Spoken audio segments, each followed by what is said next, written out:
Hey everybody, welcome back. I'm making a quick video today about the Stihl MS250 chainsaw. The reason I'm making the video is lately I've been getting a lot of questions online and in the shop as to why this thing is so hard to pull over. And people ask me, is there something wrong with the saw?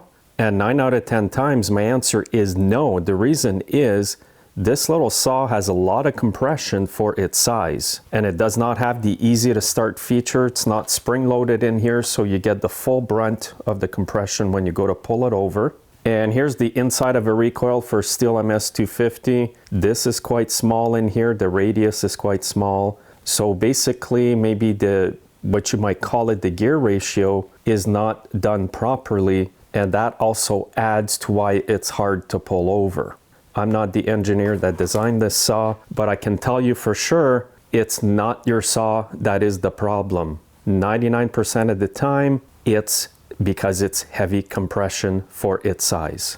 So if you own one of these saws, your alternative to this might be to just sell it, buy one with the easy start feature if you want a gas one, or just go straight to electric. I've been reading a lot of stuff about the small engine business in California, especially how a lot of small engine equipment will be banned. So this might be the right time, guys, to basically transition to electric. Electric will run all the time. You won't have to pull it. The only thing might be is the run time. They are very powerful, the electric chainsaws, just so you know. But buy a good one if you buy one. Buy the Milwaukee, DeWalt, Ego, Makita. Those are all good brands for a good price, and get an extra battery as well. And what I'll do now is I've got my compression tester here. I'll take the spark plug off and we will do a compression reading on this thing.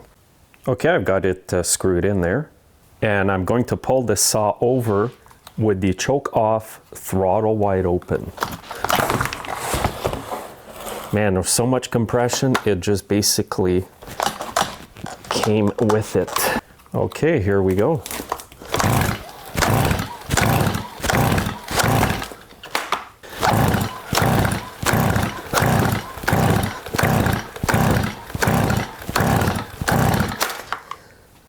And this is a good reading as expected. I think we are at about 165.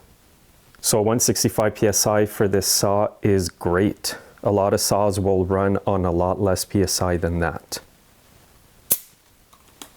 What it is the Lang kit TU-30A.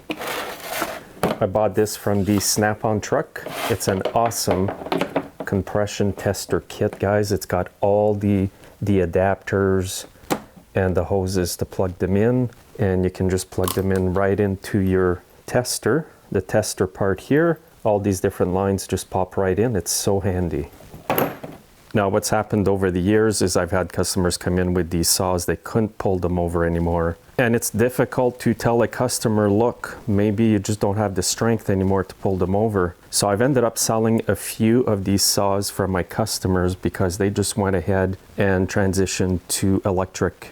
And some of them went and bought an MS251C with the easy start like this. This is a 180C. It's easy to start. It's got a spring-loaded recoil. It's a lot easier to pull.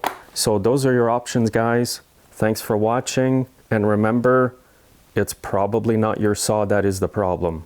It just has too much compression. Thanks for watching.